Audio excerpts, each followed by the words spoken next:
힐링가족 여러분 안녕히 주무셨습니까? 오늘은 6월 8일 수요일 새벽 5시 30분입니다. 6월이 가장 하지가 들어있는 6월이 해가 가장 길죠. 새벽 5시면 벌써 환해져요. 지금 환한 상태예요. 반대로 동지가 있는 12월이면 새벽 5시 반 깜깜한 새벽이죠. 자, 오늘 증시 봅니다. 어제에 이어서 미국 증시 오늘도 상승했는데 어제보다는 상승의 폭이 컸습니다. 어제는 다우가 0.05% 상승했지만 오늘은 0.8% 상승해서 33,178. 나스닥은 어제 0.4% 상승했는데 오늘은 그거의 2배 이상 0.94% 상승했습니다. 12,175. S&P 500은 어제의 3배입니다. 어제 0.31% 상승했는데 오늘은 0.95% 상승해서 4,160입니다. 또 필라델피아 반도체 어제 0.011% 정도 아주 미세하게 상승했는데 오늘 가장 많이 올랐어요. 0.99% 3,092. 어제는 미세하게들 0.34%씩 올랐지만 오늘은 거의 1% 가까이 다들 상승했습니다. 오늘도 하락으로 출발을 해서 꾸준히 우상향을 하면서 지수들이 모두 1% 가까이 상승 마감을 했습니다. 연중으로 보면 S&P 500 현재 마이너스 13.3%. 바닥에서 많이 올라온 상태죠. 20% 가까이 갔다가 지금은 13.3%. 나스닥은 마이너스 23.1%, 필라델피아 반도체는 마이너스 23.2%, 똑같이 23.1, 23.2, 둘 다 나스닥과 필반 23% 하락 중에 있습니다. 국내 개인 투자자들이 투자하고 있는 종목들도 조금씩 올랐어요. 애플이 오늘 1.76% 상승했습니다. 148달러.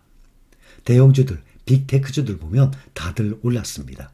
그런데 어제 20대 1 액면 분할 주식 분할을 해서 124달러로 또 마감을 했었는데 며칠 동안 계속 아마존이 올랐거든요. 오늘은 떨어졌습니다. 아마존만 1.43% 하락해서 123달러입니다. 다른 종목들은 오늘 다 조금씩 상승 마감했어요.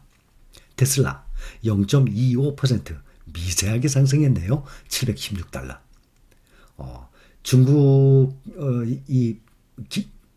중국의 이 전기차들이 미국의 전기차들보다 좀 더 많이 올랐습니다. 미국의 전기차들도 오늘은 조금 올랐지만 중국 전기차들이 어제에 이어서 오늘도 또 알리바바 바이두까지 알리바바가 무려 5% 이상 상승을 했습니다.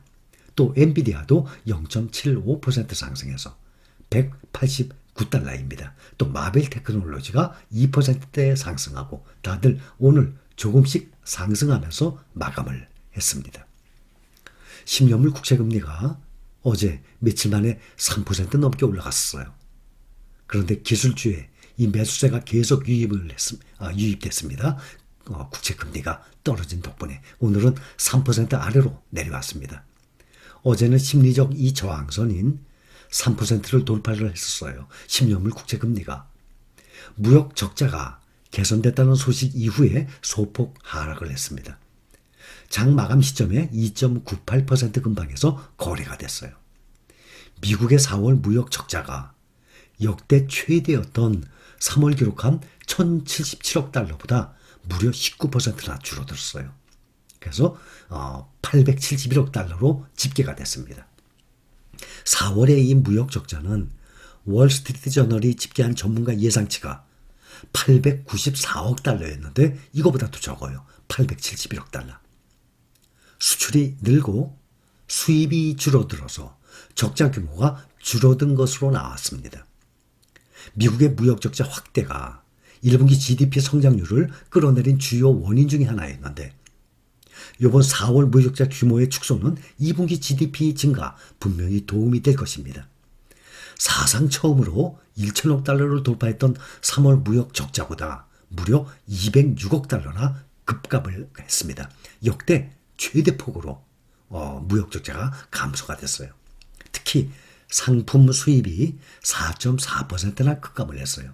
그래서 코로나 사태 초기 2020년 가장 바닥이었을 때가 3월이었죠. 그때 4월 이후 최대폭 감소를 기록을 했습니다. 그 이유가 뭔가 하면 이번에 중국 정부가 코로나 때문에 주요 도시들을 특히 상하이를 비롯해서 봉쇄를 했죠. 2달간. 그러니 중국의 공장 가동이 2020년 2월 이후에 가장 둔화가 됐기 때문에 그만큼 무역 적자가 줄어들게 된 거죠. 중국의 봉쇄 조치가 러시아의 우크라이나 침공과 맞물려서 글로벌 공급망 차질을 계속 장기화하고 있었어요. 또 인플레이션 원인 중에 또 하나가 그거거든요. 아울러서 40년 만에 최악의 인플레이션도 세계 무역에 압박을 가하고 있는 상황입니다. 세계은행이 WB라 그래요. 월드뱅크. 세계은행이 올해 글로벌 경제 성장률 전망치를 2.9%로 내려잡았습니다. 지난 1월에는 4.1%였어요. 그런데 그거보다도 무려 1.2%나 낮아진 수치예요. 이런 수치들이 1%라면 어마어마한 수치예요. 보통 0.1, 0.2 이런 식으로도 큰 건데 무려 1.2%나 낮아졌습니다. 글로벌 세계 경제 성장률이. 데이비드 멜패스라고 있어요. 세계은행 총재. 데이비드 멜패스 세계은행 총재가 성장률 전망치를 3.2%로 했었거든요. 4월에. 그런데 지금은 더 떨어진 상태예요. 지난해에는 글로벌 경제 성장률이 무려 5.7%나 성장률이 기록을 했었거든요. 그거에 비하면 지금 완전히 2.9%면 반토막이에요. 지역별로 보면 미국의 올해 경제 성장률 전망 기존보다 1.2% 내려서 2.5%. 또 유럽 지역은 똑같이 2.5%.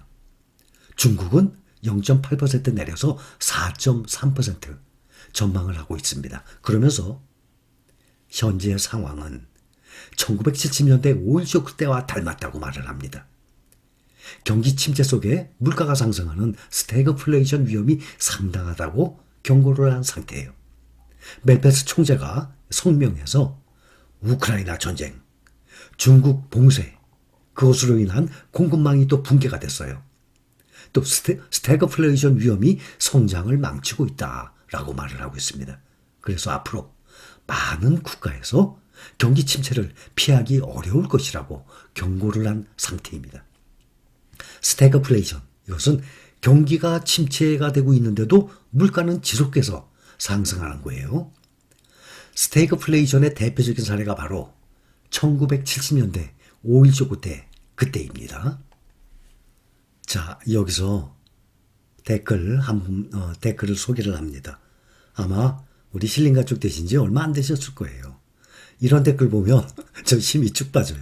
야, 지금까지 내가 열변을 토하고 말씀을 드렸는데 이거 다 물거품이 되는 건가 하는 생각 들어요. 이름 지었습니다. 작년에 미국 증시 상승하면 좋을 때 왜 미국 주식 권했을까요? 좀 기다렸다 이번 같은 하락장에 사라 하시지. 내가 얼마나 많은 말씀을 드렸습니까? 좋아요. 작년에 이렇게 상승했을 때 지금은 올해 현재처럼 하락할 걸 알았으면 워런 버핏이 왜 애플 올 1분기에 매수했습니까? 수십조 손해를 보고 있습니까? 또 일본의 소프트뱅크 손정희 회장이 이끌고 있는 소프트뱅크 수십조 손해보고 있어요. 조지 소로스 세계적인 투자 대가 수십조씩, 또 우리 국민연금 약 1,000조 원 가까운 운영자금을 가지고 있는 세계 3대 연기금이에요. 국민연금에 정말 내놓으라는 이 정말 전문가들 왜 수십조씩 손해봅니까? 올해 이렇게 하락할 거 알았으면 작년에 그럼 사지 말았어야죠. 개인 투자자가 그걸 알 정도면 주식시장이 어떻게 돌아가요? 만약에 올해 이렇게 떨어질 거 알면 작년에 누구든지 안 사죠. 개인이 알 정도라면 전문가들은 알고도 남지. 그러면 작년에 아무도 안 샀어요. 올해 떨어질 것 때문에. 그럼 작년에 올라갔겠습니까? 작년에 아예 하락장이었지, 작년부터. 이걸 안다 그러면 주식시장이 형성이 안 돼요. 돌아가질 않아요. 아무도 몰라요. 그 전문가들도. 월스트리트 저널에 이 세계적인 시장의 전문가들이 뭐라고 말을 하나 하면 우리는 여전히 인플레이션이 어디로 갈지, 성장이 어디로 갈지, 침체가 올지 말지 이런 문제에 대해서 끊임없이 밀고 당기기를 하고 있다라고 말을 합니다.